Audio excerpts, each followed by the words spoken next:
नमस्कार दोस्तों, मैं हूं विनोद और आप देख रहे हैं मेरा यूट्यूब चैनल पोल्ट्री जोन।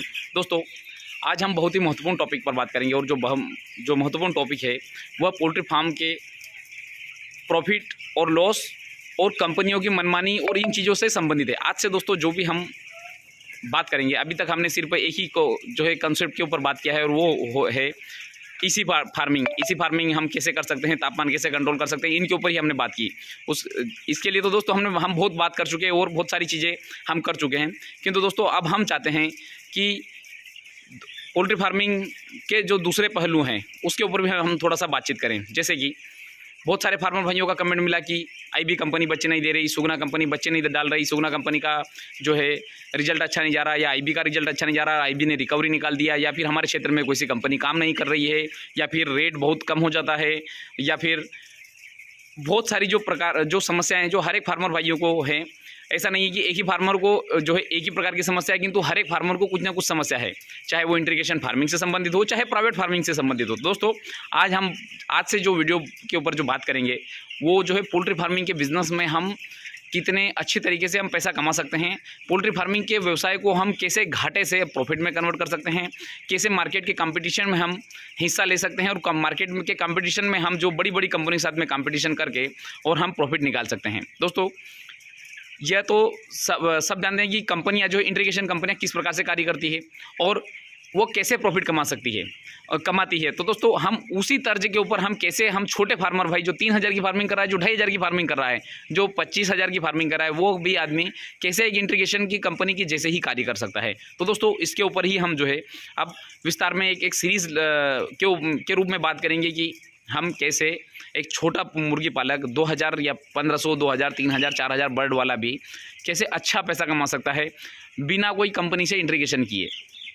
दोस्तों अब उसके ऊपर हम थोड़ा सा विस्तार में जो है बातचीत करते हैं। मुर्गी पालन दोस्तों मुख्यतः दो प्रकार से हो रहा है। एक हो रहा है प्राइवेट फार्मिंग, दूसरा हो रहा है कॉन्ट्रैक्ट फार्मिंग। अब कॉन्ट्रैक्ट फार्मिंग के ऊपर तो लगभग सभी फार्मर भाई जानते हैं कि हम आईबी, सुगना, वेंकी, शालीमार और XYZ जो बहुत सारी क्षेत्रीय कंपनियां, कोडी की बहुत सारी कंपनियां जनरेट हो गई है और काम कर रही है। और ऐसा नहीं है, उनसे फ़ायदा भी है। छोटे छोटे फार्मर जो 3,000 से स्टार्ट किया हुआ है, वो 20-20, 25-25, 50-50 हज़ार की फार्मिंग कर रहे हैं।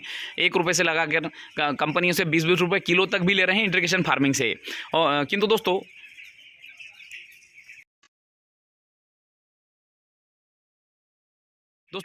इस प्रकार की बहुत सारी कंपनियां मार्केट में काम कर रही है और दोस्तों पैसा भी अच्छा दे रही है और लोग पैसा भी अच्छा कमा रहे हैं। इंटीग्रेशन फार्मिंग से ही जो है बहुत सारे किसान जो प्राइवेट फार्मिंग करके नुकसान में जा चुके थे, वो इंटीग्रेशन से भी जो है उन्होंने रिकवरी भी की, पैसा भी अच्छा कमाया है। किंतु दोस्तों ऐसा नहीं कि पैसा इसका ये एक अच्छा पहलू है और इसका हम सराहना करते हैं और ये होना भी चाहिए। मार्केट में बहुत सारी कंपनियों ने जो है किसानों को एक अच्छा जो है प्लेटफॉर्म दिया है फार्मिंग करने का। बेफिक्र होकर जो है वो मार्केट के फ्लक्चुएशन से निश्चिंत होकर वो सिर्फ प्रोडक्शन के ऊपर काम करते हैं और अच्छा पैसा कमाते हैं। किंतु दोस्तों इसके साथ में कंपनियां जो है मनमानियां भी करती है। वो कैसे?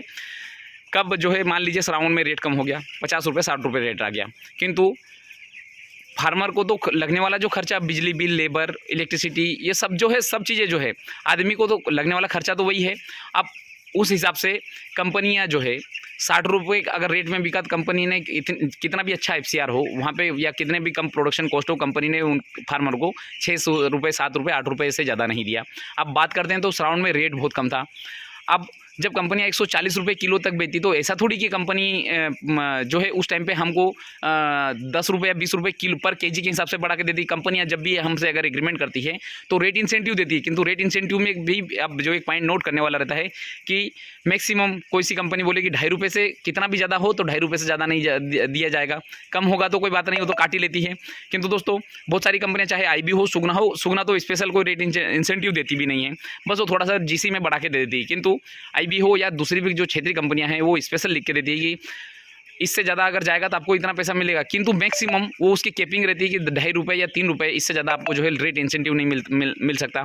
एक चीज़ तो क्लियर हो गई। तो दोस्तों ऐसा नहीं है कि कम रेट में कंपनी हमसे पैसा काट लेती है और ज़्यादा रेट में हमको कंपनी सारा पैसा दे देती है, नहीं। कम रेट में कितना काट लेगी उसका कोई फिक्स नहीं, किंतु ज़्यादा में जो है कंपनी एक फिक्स कैपिंग देती है कि आपको जो है रेट इंसेंटिव इतना ही मिलेगा। अब ये चीज़ें हो गई। उसके बाद में अगर बेच किसी कारणवश बिगड़ जाए, क्योंकि कोई भी फार्मर ऐसा नहीं चाहता कि अब 10 लाख रुपये ला के आदमी जो है ऐसा नहीं चाहेगा कि मैं मतलब मेरे बेच को बिगाड़ दूं। तो दोस्तों वहाँ पे भी कंपनियां थोड़ी मनमानी करती है कि मान लीजिए बेच बिगड़ गया, कोई बीमारी के कारण बेच बिगड़ गया, या फिर फीड क्वालिटी के कारण, या फिर चिक्स क्वालिटी के कारण अगर मान लो बेच अगर बिगड़ गया तो कंपनी वहाँ पे रिकवरी निकाल देती है, या रिकवरी नहीं निकालेगी तो आपको चिक्स नहीं देगी, या चिक्स नहीं देगी तो फीड की भी बहुत सारी जो समस्या आती है कि फीड में जैसे मान लीजिए रेट दिख रहा है सामने कंपनी को कि यार मार्केट में जो है डिमांड कम होने वाली है, तो पहले से ही आपको या तो आपको बोलेगी कि आप 20 दिन रुको, 20 दिन के बाद में एक हफ्ता कंपनी आपको कैसे आगे बढ़ा देगी। आपको भी पता है कि 20 दिन अगर फार्मर को आगे बढ़ा सकती कंपनी चिक्स देने में, तो एक हफ्ता बढ़ाना कंपनी के लिए कोई बड़ी बात नहीं है। और जब कंपनी को जब प्रेशर रहता है कि चिक्स ज़्यादा हैच होते हैं, ज़्यादा प्लेसमेंट करना होता है, तो कंपनी आपको जब फार्म खाली होगा उसके 5वें दिन भी आपको चिक्स देती है। तो दोस्तों ऐसा नहीं है कि कंपनी के पॉजिटिव ही पॉइंट है, बहुत सारे नेगेटिव पॉइंट भी है। तो हम अब हर एक पॉइंट के ऊपर बात करेंगे तो भी हमारे लिए जो है नुकसानदायक है। हम जो है ये चाहते हैं कंपनी ने अच्छा काम किया उसकी हम सराहना करते हैं, किंतु कुछ माइनस पॉइंट है उसके ऊपर हमें काम करना चाहिए। अब दोस्तों जो इंटीग्रेशन कंपनियां कैसे पैसा कमाती है उसके ऊपर हम थोड़ा बातचीत करते हैं। दोस्तों किस प्रकार से कॉन्ट्रैक्ट जो इंटीग्रेशन जो कंपनियां हैं वो किस प्रकार से पैसा कमाती है। दोस्तों ये हमने जो है एक तरफ लिखा है, ये हमारी तारीख है 22, 23, 24, 25 और आज तक की हमने तारीख लिखी।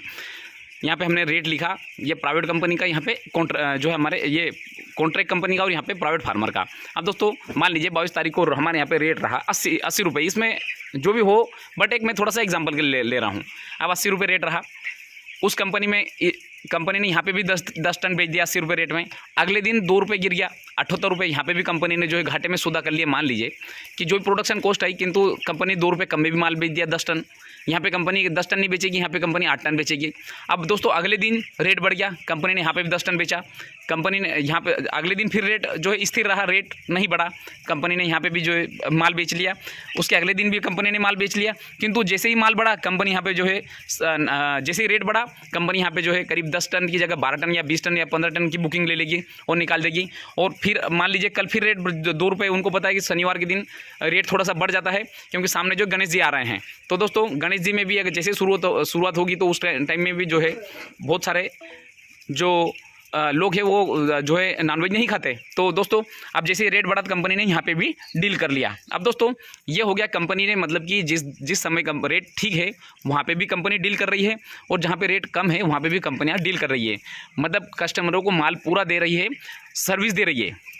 किंतु दोस्तों उनको पता है कि हमारे पास में माल, उनको कंपनियां जो है 3 लाख 4 लाख हफ्ते के चिक्स, महीने के चिक्स प्लेस करती है, तो उनको पता है कि उनके पास में डेली माल अवेलेबल है। तो घाटे में भी जिस दिन कम रेट रहेगा वहाँ पे भी कंपनी डील करके और पैसा कमा लेती है, और जिस दिन माल तेज़ रहेगा क्योंकि अब उनके पास में तो माल अवेलेबल है तो कंपनियाँ जो वहाँ पर डील करके और पैसा कमा लेती है। अब हम यहाँ आते हैं प्राइवेट फार्मर के ऊपर। प्राइवेट फार्मिंग में क्या होता है कि मान लीजिए यहाँ पे आज 80 रुपये रेट, अब मान लीजिए कि 9 रुपये का चिक्स जिनका डला हुआ है तो उनका प्रोडक्शन कॉस्ट यही कोई 75 रुपये या 80 रुपये के आसपास उनकी प्रोडक्शन कॉस्ट आएगी। तो यहाँ पे कंपनी के पास में माल, फार्मर के पास में माल तैयार हो गया, किंतु अब रेट कम है, अब नो प्रॉफिट नो लॉस में, तो फार्मर क्या करेगा कि चलो आज माल नहीं देखते, कल का वेट कर लेते हैं, माल तो रेट थोड़ा बढ़ेगा। अब कल रेट कम हो गया, 78 रुपये रेट हो गया। अब उस कंडीशन में फार्मर के मन में समस्या आती है, अरे यार अब और रेट कम हो गया और कम नहीं रेट हो जाए, तो आदमी अगले दिन में सोचेगा यार चलो अब आज तो ठीक है किंतु अब मैं कल तो माल निकाल ही दूंगा। अब जैसे ही कल 86 रुपये रेट हुआ तो फार्मर यहाँ सोचेगा चलो ठीक, कोई दिक्कत नहीं, 6 रुपये तो मिल रहे हैं, चलो अब इसको माल को बेच देते हैं। तो यहाँ पे होता है अब 3 दिन में मतलब फार्मर ने माल बेच दिया। अब जो बढ़ने वाला जो रेट है, अब यहाँ पे जो है अगर मान लीजिए आज नहीं बेटेगा, सोचेगा यार चलो अब मार्केट रेट थोड़ा उठ रहा है, हो सकता है 86 कल और थोड़ा 2-3 रुपये बढ़ जाए, तो अगले दिन भी मेंटेन रहा, उसके अगले दिन भी मेंटेन रहा, तो फिर आदमी सोचेगा कि यार अब सामने गणेश जी आ रहे हैं, अब माल का रेट और कम नहीं हो जाए। तो उस कंडीशन में क्या होगा कि प्राइवेट फार्मर जो है वो माल बेच देगा, और इसके कारण ही हम जो है फार्मिंग में जो है पोल्ट्री फार्मिंग में रेट के कारण हम पैसा नहीं कमा सकते। और दोस्तों सबसे अच्छा रिजल्ट प्राइवेट फार्मर ही देते हैं, साइज भी अच्छा रहता है उनके पास में, और एफसीआर भी उनका अच्छा रहता है, और मोर्टेलिटी परसेंटेज भी उनमें अच्छे से अच्छा ही रहता है, तो मतलब कम से कम ही रहता है। तो मेरा कहने का सिर्फ इतना सा तात्पर्य है कि प्राइवेट फार्मर बहुत अच्छा काम कर रहे हैं, किंतु वो मार्केट के फ्लक्चुएशन के कारण पैसा नहीं कमा पा रहे। तो दोस्तों ये जो हम सीरीज जो लेकर आ रहे हैं सिर्फ इसी के ऊपर लेके आ रहे हैं कि हम कैसे कॉन्ट्रैक्ट फार्मिंग जो करती है कंपनियां वो किस प्रकार से पैसा कमाती है, उनकी मार्केट टेंडेंसी को समझेंगे, और उसी हिसाब से हम जो है हमारे बिजनेस मॉडल को हम नए सिरे से प्राइवेट फार्मर भी हम तैयार कर सकते हैं। हाँ, हम किस प्रकार से काम करें तो हम भी कंपनियों के जैसा ही पैसा कमाएं, अच्छा पैसा कमाएं। तो दोस्तों वीडियो थोड़ा लंबा हो रहा है, इसलिए मैं थोड़ा नेक्स्ट वीडियो में उस टॉपिक को कवर करूंगा कि इंटीग्रेशन फार्मिंग एक तो ये रेट किस प्रकार से डील करती है और पैसा कमाती है, और आगे उनके जो रॉ मटेरियल में किस प्रकार से जो कंपनियां प्रोडक्ट जो है परचेस करती है, उनके दाना और पानी और चिक्स के लिए कि मेडिसिन वगैरह किस प्रकार के से परचेस करती है और कैसे बनाती है, उसके ऊपर पैसा किस प्रकार से बचाती है, उसके ऊपर भी हम थोड़ा नेक्स्ट टॉपिक में जो बातचीत करेंगे। दोस्तों इसी के साथ मैं वीडियो समाप्त करना चाहूँगा। धन्यवाद।